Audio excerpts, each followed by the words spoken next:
आपने सुना होगा कि लोक शक्ति क्या है और कैसे ये हमारा भविष्य निर्धारित कर सकती है और कैसे हमारे बच्चों को एक मार्गदर्शन प्रस्तुत कर सकती है। बहुत ही सुंदर वक्तव्य के बाद अब मैं कविता शुक्ला जी, डॉक्टर कविता शुक्ला जी को आमंत्रित करती हूँ, जो श्रुति मुद्रा साहित्य की अध्यक्ष हैं।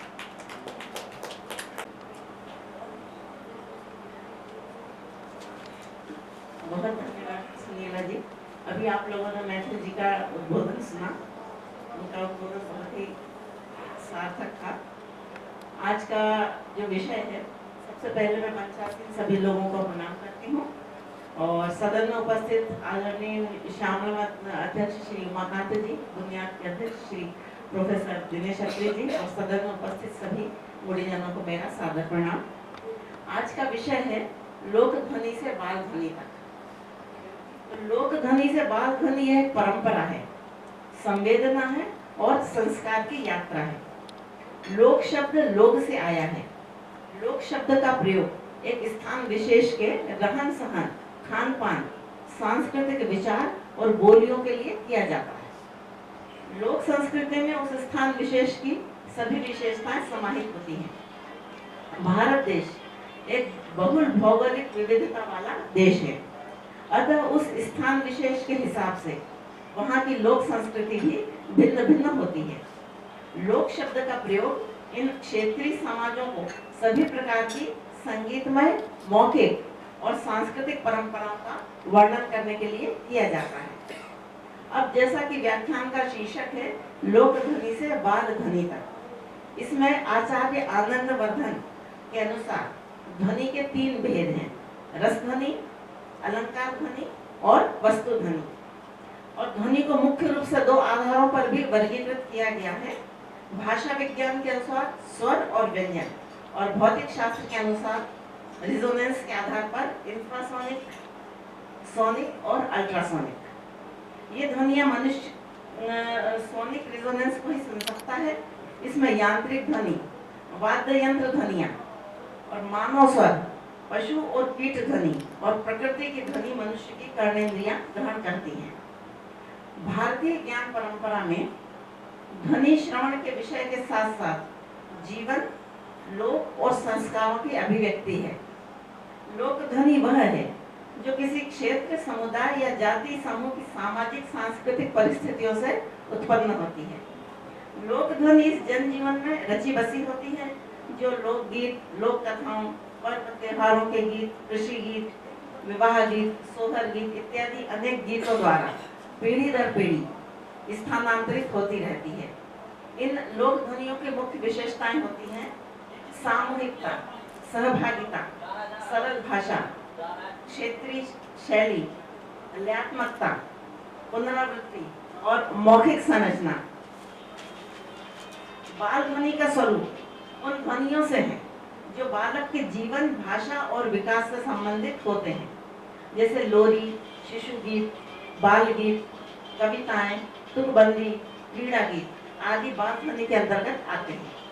इन गीत ध्वनियों का उद्देश्य बच्चों के बहलावा और मनोरंजन के साथ साथ बच्चों में भाषा की शिक्षा, भावनात्मक सुरक्षा और नैतिक मूल्यों का विकास, जैसे कि प्रकृति प्रेम, पशु पक्षी प्रेम, बड़ों का आदर करना इत्यादि का विकास भी है। जब माँ शिशु को सुलाने के लिए लोरी गाती है, तब वह केवल गीत नहीं गाती, बल्कि बच्चे में प्रेम, संरक्षण और बाल ध्वनि की सहजता और कल्पनाशीलता का सुंदर उदाहरण प्रस्तुत करती है, जैसे चंदा मामा दूध के। और इसी तरह केहल सहरा साहब का गीत है सोजा राजकुमारी भी एक सुंदर लोरी है। लोक ध्वनि से बाल ध्वनि तक एक संक्रमण की प्रक्रिया है, जो परिवार और समाज के माध्यम से बच्चों तक पहुंचती है और स्वाभाविक और सांस्कृतिक रूप से बच्चों को पोषित करती है। मौखिक परंपरा द्वारा कही गई कहानियां, बाल गीत, लोक कथाएं, पंचतंत्र की कहानियां बच्चों को लोक संस्कृति से परिचित कराती हैं। पर्व और त्योहारों जैसे कृष्ण जन्माष्टमी, रामलीला, नौ दुर्गा, गणेश चतुर्थी, होली, दिवाली, रक्षाबंधन, बाल दिवस, स्वतंत्रता दिवस इत्यादि द्वारा देश की संस्कृति से बच्चों का परिचय होता है।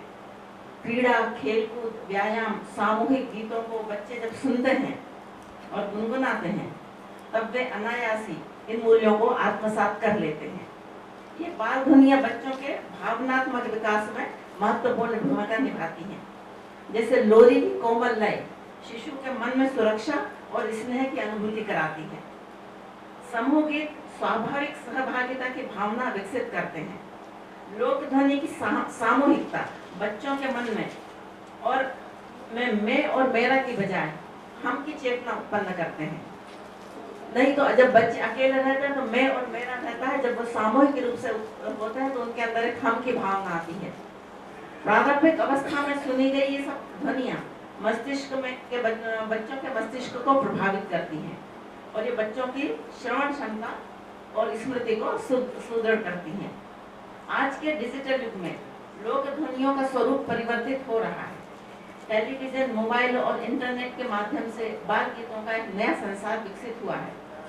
चुनौती यह है कि पारंपरिक लोक ध्वनियाँ कहीं विलुप्त न हो जाए, परंतु कई सांस्कृतिक संस्थाएं, शासकीय उपक्रम और संगीत प्रेमी लोकगीतों को रिकॉर्ड कर संरक्षित कर रहे हैं। बच्चों की कई किताबें भी बाजार में उपलब्ध हैं, यह एक अच्छी बात है। इस प्रयास से लोक से बच्चों तक की यह ध्वनि यात्रा निरंतर बनी रहेगी। लोक ध्वनि से बाल ध्वनि तक की यात्रा भारतीय संस्कृति की जीवंत परंपरा का प्रतीक है। लोक ध्वनि समाज की सामूहिक चेतना है, जबकि बाल ध्वनि इस चेतना की कोमल और सृजनात्मक रूप है। लोकगीतों की लय, सरलता और भावनात्मक गहराई बाल मन को संस्कारित, संवेदनशील और सामूहिक बनाती है। अतः आवश्यक है कि हम लोक ध्वनियों को सिर्फ अतीत की धरोहर न माने, बल्कि उन्हें बाल शिक्षा और सांस्कृतिक विकास का सक्रिय माध्यम बनाएं। यह ध्वनि यात्रा हमारी सांस्कृतिक निरंतरता और सामाजिक समरसता की आधारशिला है। धन्यवाद।